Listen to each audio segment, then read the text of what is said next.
So I just finished up the special edition rules of Vietnam Solitaire. I didn't film it or video it. I started to, and I had screwed up a couple things. Namely that units come on at different times or are available at different times and then come off according to the turn track. And my first playthrough I didn't get that right.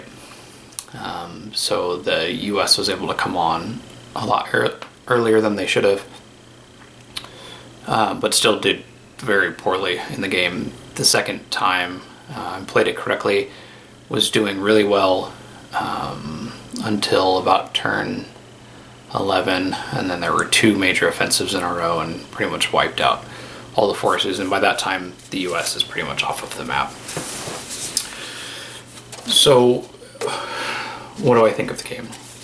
It's very interesting, and you get a lot in the bag, and I think you can order a box, and it's relatively cheap. So you get the original rules, which then also have a couple optional things you can do, namely the historical game, which plays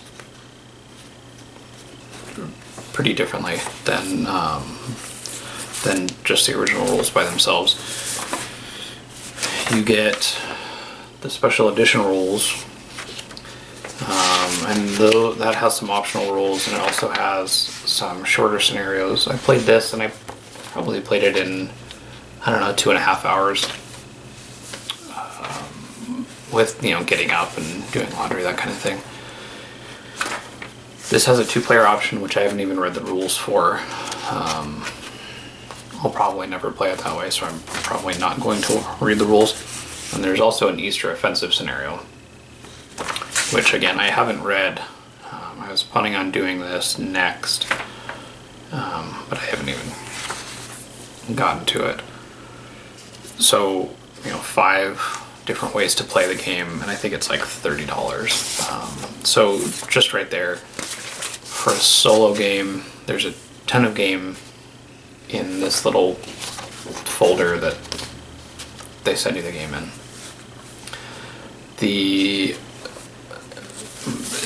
Like in the video for the original rules, they play really differently. And I talked about it on my podcast, Advance After Combat.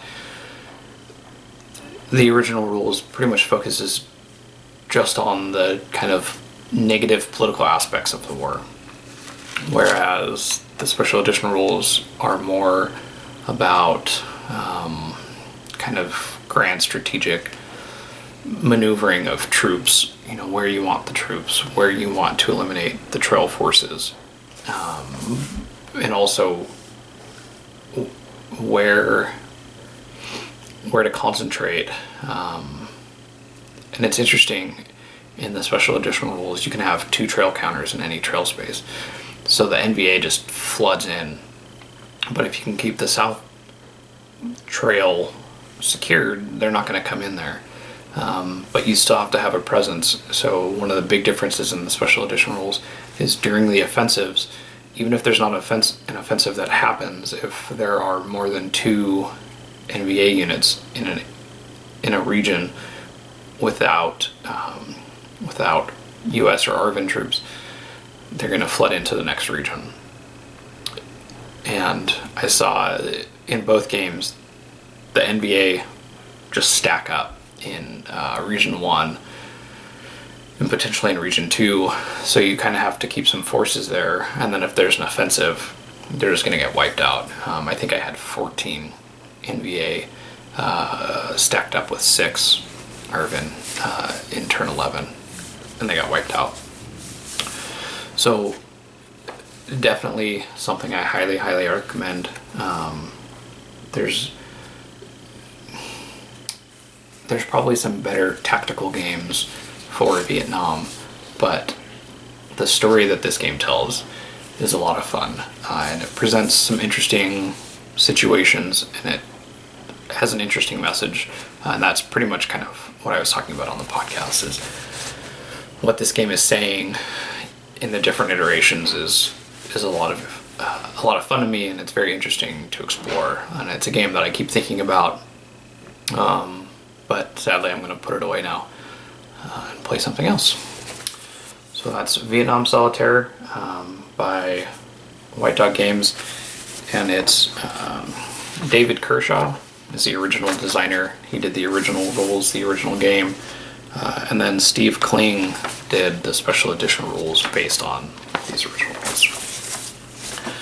A lot of fun. Oh, and then Chris Hansen, who runs the print and play news on Board Game Geek, I guess he's working for White Dog Games. He did this scenario, which I haven't explored yet. So a lot of game in a tiny little package, so definitely go check it out. And thanks for watching.